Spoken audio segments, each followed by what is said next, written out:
É sempre bom, até pelo fato de que estamos vivendo dias, prenúncios da volta de Jesus, do tempo do fim, a gente meditar em textos, que nos traz, elucida algumas questões a respeito disso. Então vamos abrir juntas nossas Bíblias no livro do Apocalipse, capítulo 14, versículos do 6 ao 13. Glória a Deus. Você sabia que a palavra Apocalipse, ela vem de um termo grego, que tem a junção de duas palavras, apo, que significa tirar, E lipse, ela vem da palavra eucalipto, que significa sombra. Então, tirar das sombras, Revelar das sombras. Exatamente o que significa a palavra Apocalipse. Acho que eu nunca falei isso para os irmãos aqui, Glória a Deus. Porque a palavra escatologia, ela tem uma outra conotação,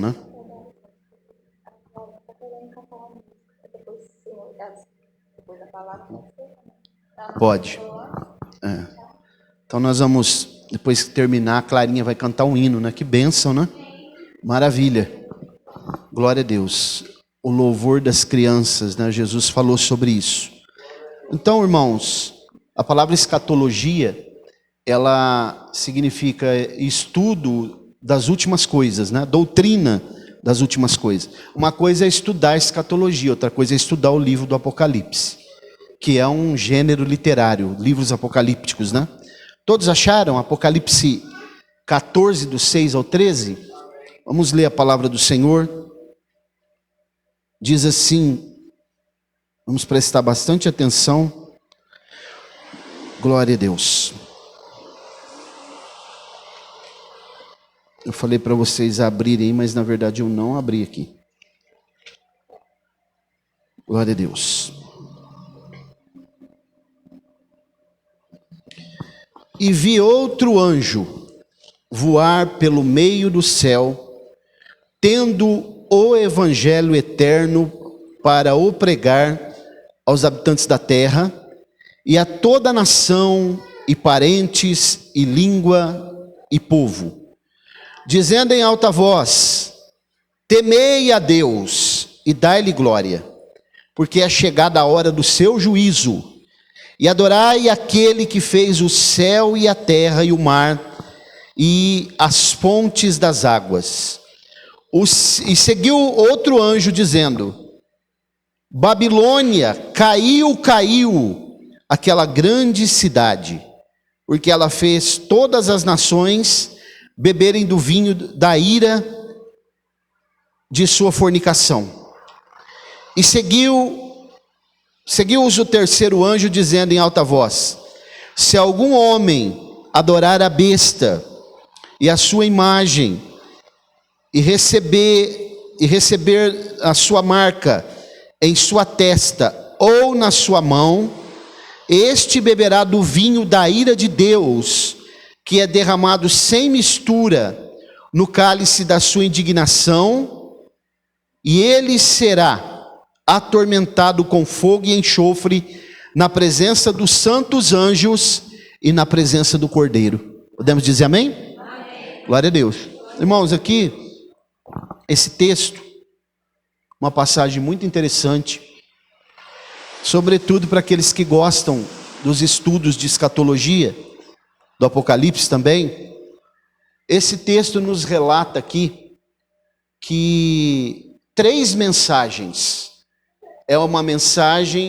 são três mensagens que traz para nós também três anjos.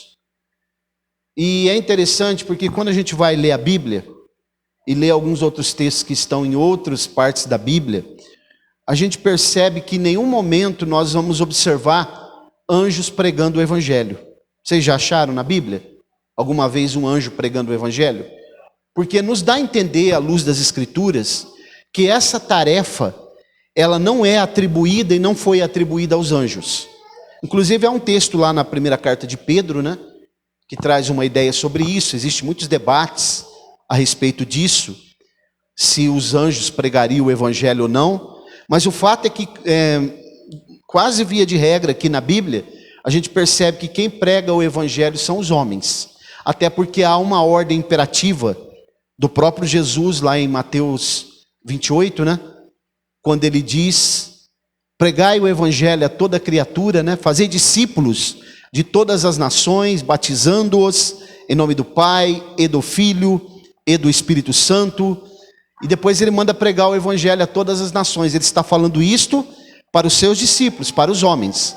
Ele não está dirigindo estas palavras aos anjos.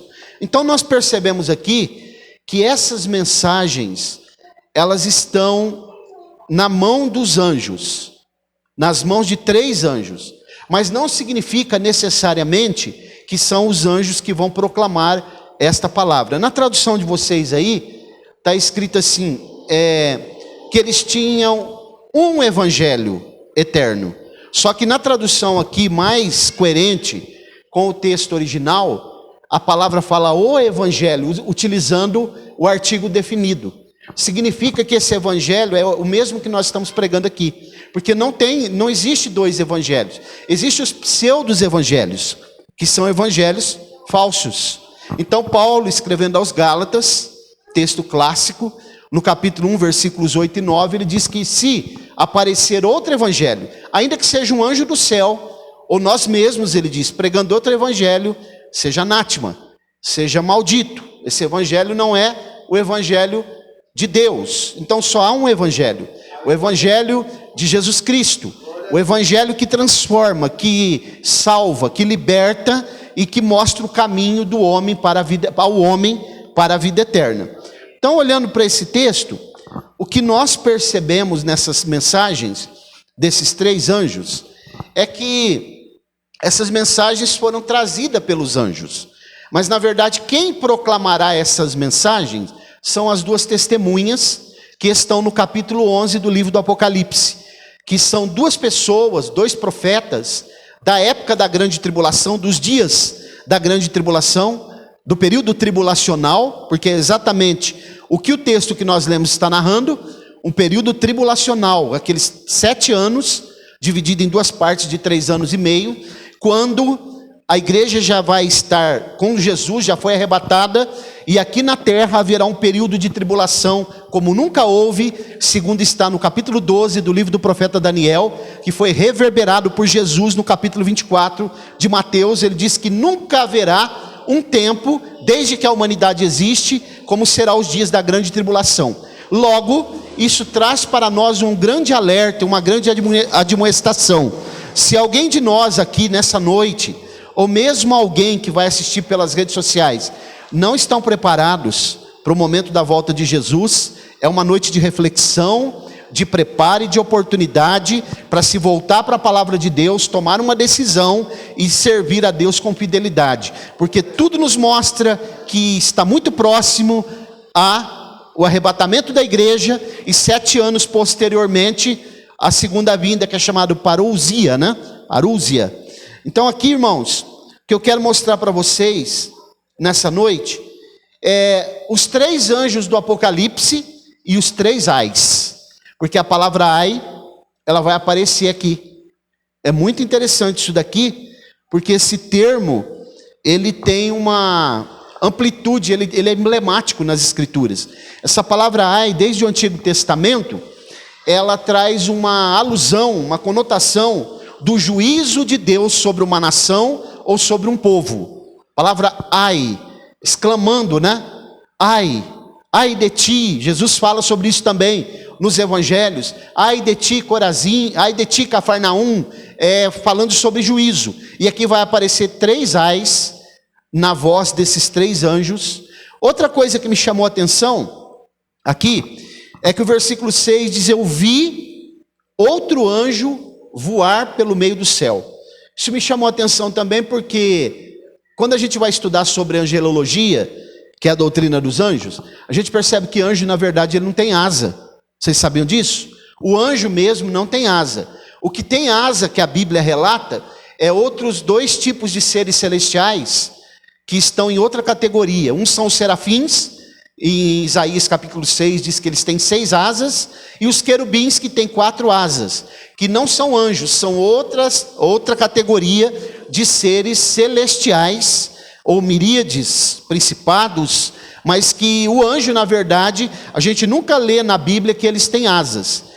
Pode ser até que tenha, mas a Bíblia não relata que eles têm. A Bíblia só relata sobre querubins e serafins. Mas aqui diz que ele está voando pelo meio do céu. Isso também me chamou bastante atenção. E é bom a gente prestar atenção, né, quando a Bíblia nos ensina alguma coisa. E uma outra coisa a esclarecer aqui é que o tipo de interpretação que nós usamos no livro do Apocalipse, das profecias bíblicas, é a metodologia que mais se aproxima da veracidade das Escrituras. Porque além dessa que a gente chama futurista, que é a que nós utilizamos, tem mais 3 principais ainda. Tem uma que chama preterista, que acredita que as profecias todas já se cumpriram. Tem uma outra que se chama historicista, caso, por exemplo, dos adventistas do 7º dia. E tem uma outra ainda que chama idealista. Então nós utilizamos uma interpretação que chama futurista.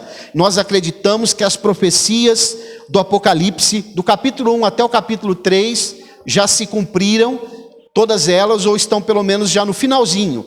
Então nós vamos observar isso daqui. A partir do capítulo 4, aí sim a gente percebe que as profecias ainda vão acontecer. Muitas coisas ainda vão acontecer. Por exemplo, do capítulo 4 e 5, nós percebemos que esses 2 capítulos são atemporais. Atemporais. E do capítulo 6 até o 22, essas profecias ainda não se cumpriram. Então nós estamos aguardando o cumprimento de todas elas. E a principal para nós que somos a igreja é o arrebatamento da igreja que vai acontecer. Jesus vem nos ares, nas nuvens, segundo o que está em 1 Tessalonicenses 4, 16 e 17. 1 Coríntios, capítulo 15, versículos 52 e 53. Nós estamos aguardando o grande momento do arrebatamento da igreja. Então, partindo aqui dessa premissa, né, que aqui nós entendemos, é uma plataforma para entender. Vamos ver sobre esses 3 anjos que nós acabamos de ler, que está dentro do período tribulacional, e tem pessoas pregando aí que a grande tribulação já está acontecendo, né? Por exemplo, os amilenistas não acreditam que acontecerá um milênio literal. Nós acreditamos num período de 1000 anos literal, depois do arrebatamento da igreja, quando Jesus instalará o milênio aqui na terra e governará a partir de Jerusalém, num período literal de 1000 anos. Mas os amilenistas dizem que não, que já está acontecendo, e tudo para eles é simbólico. Todos os textos que nós lemos no livro do Apocalipse, nada é literal, é simbólico. Isso daí vem a partir do século IV da igreja, com Agostinho, né, quando Agostinho começou a trazer interpretações alegóricas em todas as profecias. E aí depois passou por Calvino, João Calvino, e a teologia reformada, e chegou até os dias que nós estamos vivendo. Mas a Bíblia, irmãos, nós utilizamos aqui uma interpretação, um método chamado método gramatical histórico. Então, quando há, por exemplo, algo que é alegórico, que é uma figura, a própria Bíblia, ela vai interpretar. Por exemplo, vamos dar uma olhada num texto, quero pedir para projetar ali, por favor, no capítulo 17, vamos ler. Apocalipse capítulo 17, quando existe um texto que ele é figurado, ou ele é alegórico, é um símbolo, uma metáfora, a própria Bíblia vai falar. Olha o que está em Apocalipse 17, 15, que está interpretando o que diz em Apocalipse 13, quando a Bíblia de João vai dizer: eu vi uma besta subir do mar. Olha o que a Bíblia vai dizer que a palavra mar significa. Disse-me ainda: as águas que viste onde se assenta a prostituta são povos, multidões, nações e línguas. Então perceberam? Quando ele diz na Apocalipse 13, eu vi uma besta subir do mar, subir do meio dos povos. Ela ascende, é um poder político que vai ascender do meio dos povos, das multidões, de todas as etnias, de todas as tribos, e vai governar sobre o mundo. E já está sendo preparado, muitas e muitas autoridades, muitos governantes já estão falando num governo mundial, global. Inclusive esse dia eu estava ouvindo uma entrevista, né, do ex-presidiário lá, o Luiz Inácio Lula da Silva, e ele estava falando que precisa acontecer um governo global, mundial. Por quê? Está apontando exatamente para a chegada do anticristo. Mas, irmãos, olha esse texto que nós lemos, do período tribulacional, que sobre esses anjos. O primeiro ai, que um dos anjos vai anunciar, porque são 3 ais, ele está no capítulo 9, do versículo 1 até o 12. Nesse período, já os selos do capítulo 6 foram abertos. Os selos é uma série de juízos que começam a ser derramados sobre a humanidade. Os selos, os 7 selos, porque a Bíblia fala de 7 selos, fala de 7 taças e 7 trombetas. Então, os selos representam a ira do leão, de Jesus como leão da tribo de Judá. Então, nesse período, quando começam os ais, quando se começa a iniciar a proclamação dessa mensagem, desses 3 anjos, aqueles 3 primeiros anos e meio, que a Bíblia chama de 1260 dias, ou 42 meses, ou tempos e metade de um tempo, quando as 2 testemunhas começam a anunciar, proclamar a mensagem que esses anjos vêm trazendo para que elas possam pregar. Essa palavra ângelos no Novo Testamento pode se referir tanto a anjo, ser celestial, como também um homem que proclama o evangelho, proclama a palavra de Deus. Mensageiros, por exemplo, logo no capítulo 1 e 2, a gente percebe as 7 cartas que foram escritas às 7 igrejas da Ásia.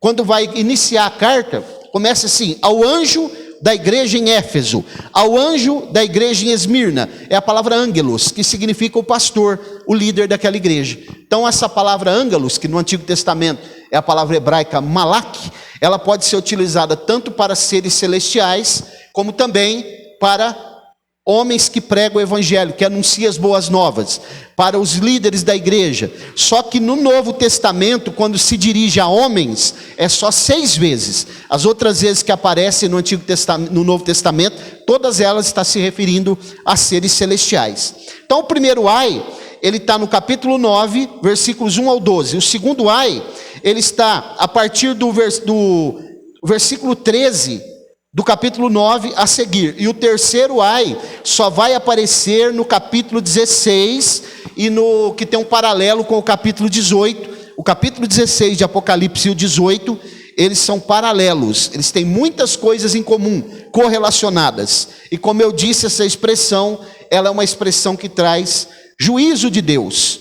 Quando o juízo era iminente no Antigo Testamento, estava chegando, se utilizava essa palavra ai.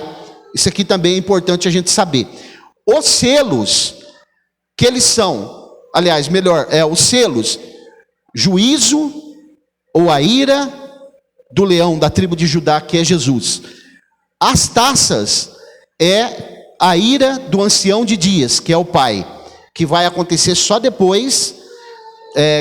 Acontece primeiro a abertura dos selos, 7 selos, depois os 7 anjos tocam 7 trombetas, e depois vem o derramamento das taças. Então, olhando de novo para esse texto, nós percebemos uma coisa, irmãos: os anjos, ao longo das Escrituras, eles têm um papel preponderante em todos os eventos que acontecem. Nós vamos ver eles aparecendo muitas vezes no Antigo Testamento, no livro do profeta Daniel.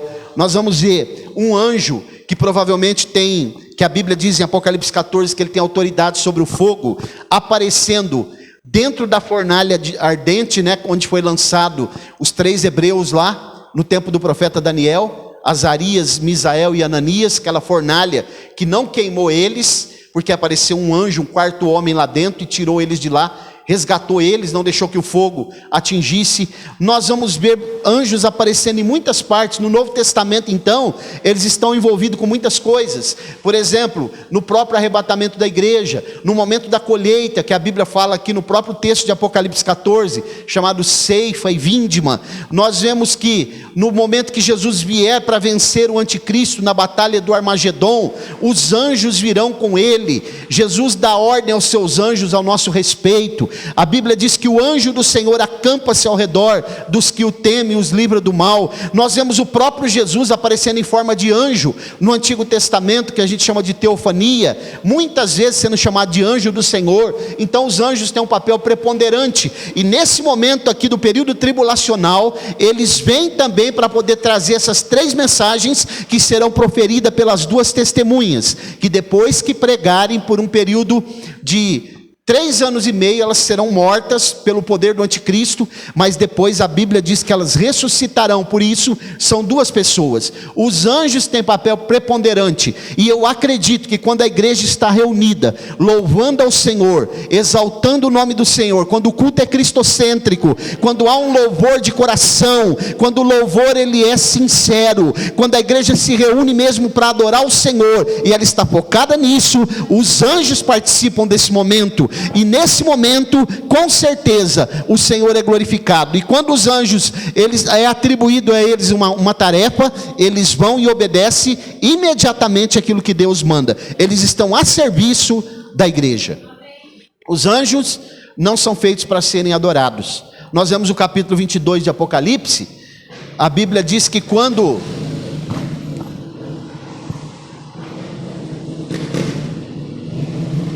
o apóstolo João começou, ele viu o ser celestial, o anjo, que começou a mostrar as visões para ele, ele se inclinou, caiu por terra, e o anjo disse para ele: não, você não deve fazer isso, adore a Deus, eu sou conservo da igreja, dos servos, dos santos.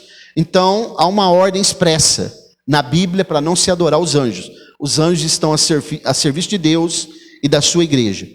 Então aqui, irmãos, voltando para essa questão aqui dos anjos, eu quero mostrar para vocês aqui que a primeira mensagem, que está no versículo 7 do capítulo 14, essa mensagem, ela tem 3 aspectos. 3 aspectos.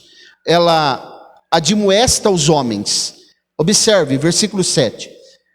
Dizendo em alta voz, percebam que a proclamação dessa mensagem em alta voz significa que ela é uma mensagem global, para que todos os povos, línguas e nações do período tribulacional possam ouvir essa mensagem e estar atento. Primeira coisa, temei a Deus. Perceberam? Temei a Deus. Exatamente o que está faltando nos dias que nós estamos vivendo. E às vezes até na própria igreja, né? As pessoas não temem. Temer não é ter medo de Deus, viu?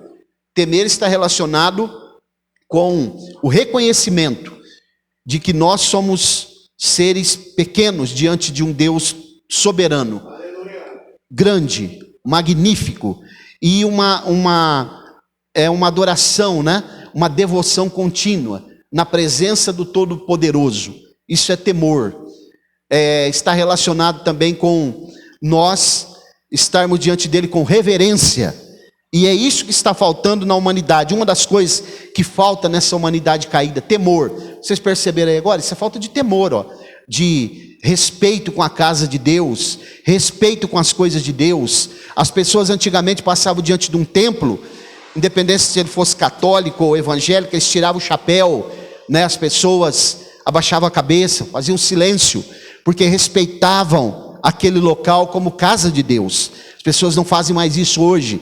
Está faltando temor, e essa mensagem, que ela é tripla, ela tem uma conotação tripla. Primeiro, temei a Deus, estar em reverência diante desse Deus. As pessoas não fazem mais isso, as pessoas não respeitam as coisas sacras mais, né? Nós estamos vendo banalização, pessoas pegando símbolos religiosos e banalizando nas praças, nos movimentos aí chamado LGBT, né? Nos movimentos que eles dizem parada gay. Isso é um absurdo, isso é uma profanação do que é santo. O carnaval no Rio de Janeiro, que teve a capacidade numa das escolas de samba de utilizar uma figura que supostamente representava Jesus e uma outra que representava o diabo, e aquela figura que representava o diabo, aquele personagem, subjulgando aquele outro que representava Jesus, batendo batendo nele. Eu pergunto para vocês aqui, aonde está o carnaval, irmãos? Cadê o carnaval do Rio de Janeiro e das grandes cidades? Estão dizendo que haverá desfile esse ano, mas é preciso temer a Deus. Os homens precisam se dobrar diante do Deus Todo-Poderoso, temê-lo, e sobretudo a igreja do Senhor que serve a Ele deve estar em temor e tremor diante dele. Segunda coisa, o segundo aspecto que está aí nessa mensagem do primeiro anjo, segundo lugar, dar glória para Ele. Está escrito aí, ó, temei a Deus e dai-lhe glória. O que é dar glória para Deus? Não é só falar glória a Deus, é transferir para Ele a glória que lhe é devida, porque a Bíblia diz que Ele não reparte a sua glória com ninguém. A glória não é para os homens, a honra pode ser para nós, para os homens, mas a glória é para Ele. E a Bíblia relata no livro dos Atos dos Apóstolos que um rei chamado Herodes, por não ter transferido a glória que ele recebeu dos homens, porque os homens diziam, olha como um Deus, e ao invés dele transferir para Deus, sabendo, ele conhecia, porque ele era o rei, né? ele era o rei de Judá, dos judeus, ele conhecia a lei, ele conhecia a Torá, deveria ele ter transferido aquela glória para Deus, mas ele tomou para si a prerrogativa que era de Deus, e a Bíblia diz que ele morreu, inspirou, foi comido de bichos, e o historiador Flávio Joséfo relata essa passagem na vida dele, diz que ele ficou por 5 dias, gritando dioturnamente, e foi comido por bichos, deu-lhe uma infecção no abdômen, que ninguém conseguiu explicar o que era, porque não deu glória para Deus. Os homens estão tentando tomar aquilo que é de Deus, os homens estão tentando se colocar no lugar de Deus, mas isso não é possível, porque aquele que está no trono, aquele que governa, aquele que rege, aquele que estabelece, aquele que dá ordem ao mar, à natureza, às estrelas, é Ele que é digno de ser adorado e de ser glorificado. Então o texto está dizendo, dá-lhe glória, porque é chegado a hora do juízo. E ele ainda diz assim, ó, então adorai aquele que fez o céu e a terra e o mar e as fontes das águas. Terceira conotação ou aspecto da mensagem do primeiro anjo. Você percebeu?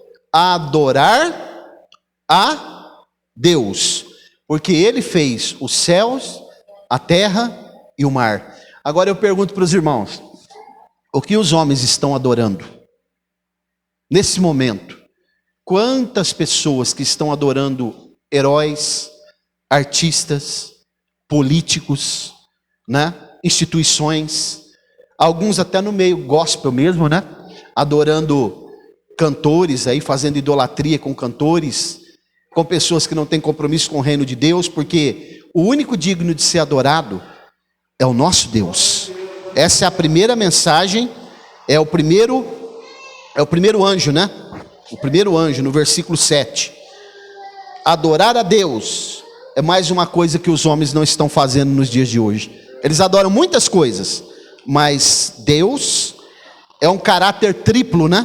Essa mensagem, para todos os habitantes da terra no período tribulacional. Aqui há uma conclamação à terra dos dias do período tribulacional ao arrependimento.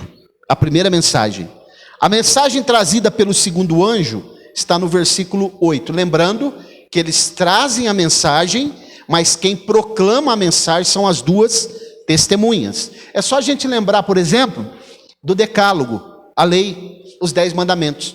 Quem foi o legislador que promulgou e proclamou aquela lei para o povo? Moisés. Mas quem entregou aquelas tábuas da lei nas mãos de Moisés, segundo a própria Bíblia, foram os anjos que levaram para ele sob a ordem de Deus. Então, a mensagem trazida pelo segundo anjo, observe comigo, está no versículo 8. Seguiu outro anjo, dizendo, Babilônia,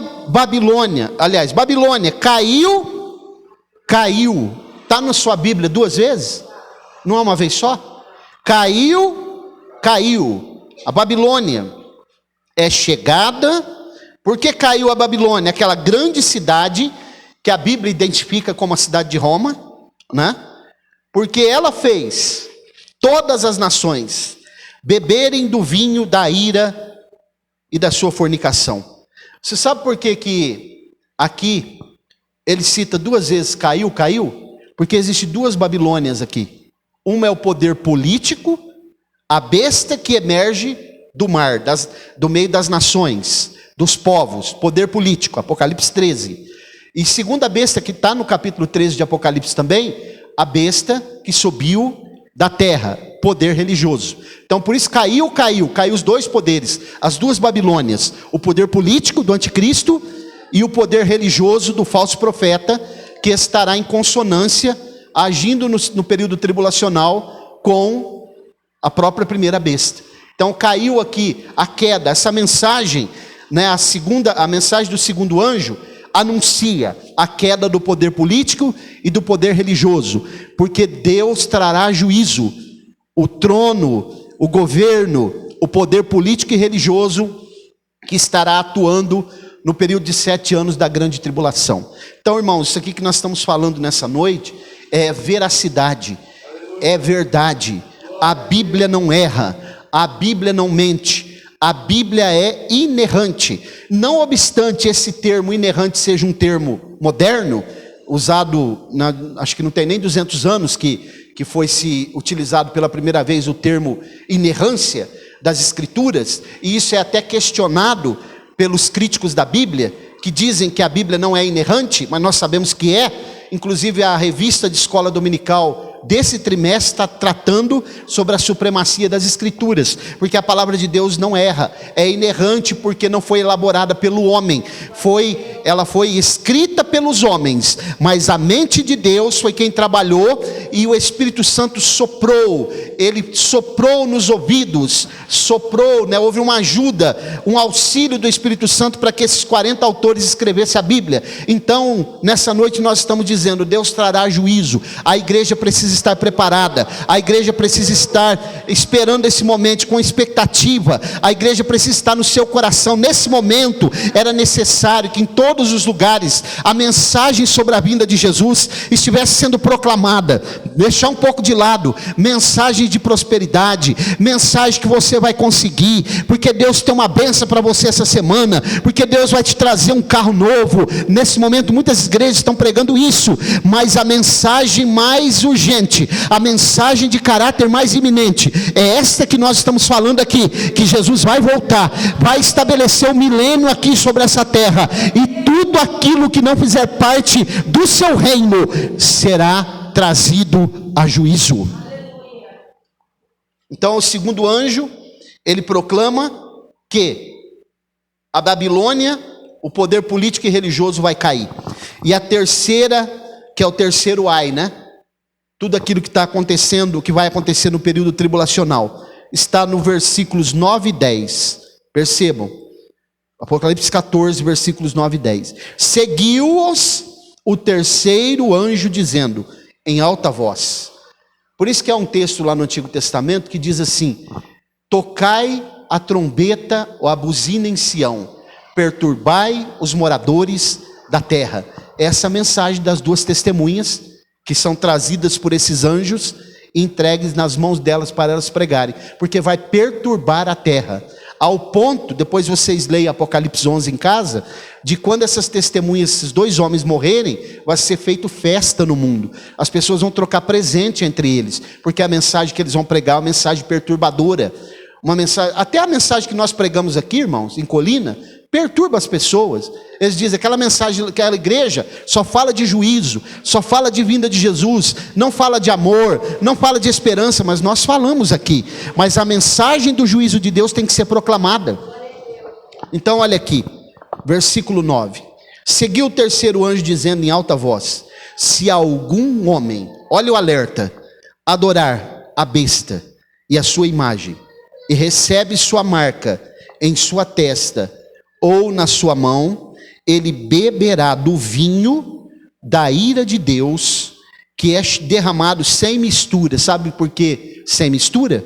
Porque a ira de Deus, aquilo que vem de Deus, não há mistura. é puro, aquilo que vem de Deus é perfeito, não há auxílio de homens, não há mão dos homens, não há nenhum poder paralelo, seja ele físico ou espiritual, que possa trazer contaminação para o que vem de Deus, para aquilo que Deus traz, ainda que seja sua ira, mas é sem mistura, é puro, porque o que vem de Deus é sempre puro.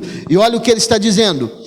Se alguém então recebe, né, é um alerta que vai ser pregado na primeira metade da tribulação, porque nos últimos 3 anos e meio é quando a marca será implantada. Então muitos que ouvirem essa mensagem e derem crédito, poderão alcançar salvação. Não é a igreja, porque a igreja já foi tirada no período tribulacional. Então aqui ó, verso 10, que é derramado sem mistura no cálice da sua indignação, e ele será atormentado com fogo e enxofre, na presença dos santos anjos e na presença do Cordeiro. Então, olha, irmãos, agora se a gente começasse a ler a partir do versículo 11 até o versículo 13, a gente percebe que aqui já é o período da segunda metade da tribulação. Então, todo esse capítulo 14, ele está tratando justamente do período tribulacional. E esse terceiro anjo está alertando. Há uma mensagem de alerta para aqueles dias. Não recebam o sinal da besta. Não recebam na mão e nem na sua fronte. Porque quem receber sofrerá a ira de Deus sobre a sua vida. Muita gente dizendo aí que as vacinas podem ser o sinal da besta. Mas isso não é verdade, irmão. O sinal da besta é algo literal, né? A palavra que aparece para sinal da besta, que a Bíblia diz que é uma marca, né? A palavra queruma, do grego, essa palavra traz a ideia de algo literal, alguma coisa que será marcado na pessoa mesmo. E a pessoa não poderá comprar, não poderá vender, não poderá fazer nenhum tipo de negócio se ela não receber essa marca. Mas já estão pedindo passaporte vacinal para entrar nas escolas, para viajar, mas ainda não há, percebam que ainda não há uma proibição geral. Você ainda consegue ir ao posto de gasolina e colocar gasolina. Você consegue ir ao hospital mesmo sem ser vacinado e receber atendimento. Nesse período da tribulação, quem não tiver a marca não será atendido no hospital, não poderá comprar um pacote de arroz, nada no supermercado. Mesmo que a pessoa esteja gritando de dor, ela não pode receber medicação se ela não tiver essa marca. É o período da grande tribulação. Então, para nós que somos a igreja do Senhor, há uma esperança, ser arrebatado antes da grande tribulação. E a Bíblia diz, como guardaste a palavra da minha paciência. Jesus está dizendo aqui no livro do Apocalipse mesmo, eu também te guardarei da hora da provação que há de vir sobre todo mundo para provar os que habitam na terra. Há como sair, há como se livrar, segundo o que está escrito lá em Lucas capítulo 21, a partir do versículo 34, há uma possibilidade de escapar de todas essas coisas, mas nós não podemos estar embriagados e nem dormindo espiritualmente, precisamos estar acordados, porque Jesus Cristo está voltando. Glória a Deus. Eu quero concluir essa mensagem dizendo que nós devemos estar prontos. O juízo de Deus se aproxima rapidamente. Deus não é homem para que minta. Ele trará juízo a todas as coisas. Está muito próximo, irmãos, da ira do leão, que é Jesus, ser derramado, são selos, e a ira do ancião de dias, o Pai, são as taças. 7 taças que atingirão diretamente a biodiversidade, a natureza e os homens. Então, irmãos, haverá um período quando se abrir o 5º selo, quando se houver abrido o 5º selo, Apocalipse capítulo 9, a Bíblia diz que vai sumir a morte por um período de 150 dias. Os homens procurarão morrer e não conseguirão, sofrerão todo tipo de dor, pedirão a morte, mas a morte se afastará por 150 dias, por 5 meses. Então, se você ainda não está preparado, prepare-se nessa noite. Jesus Cristo está voltando. Você pode dizer amém? Glória a Deus. Vamos orar, coloque-se de pé. Quem tem ouvidos para ouvir, ouça. Vamos orar.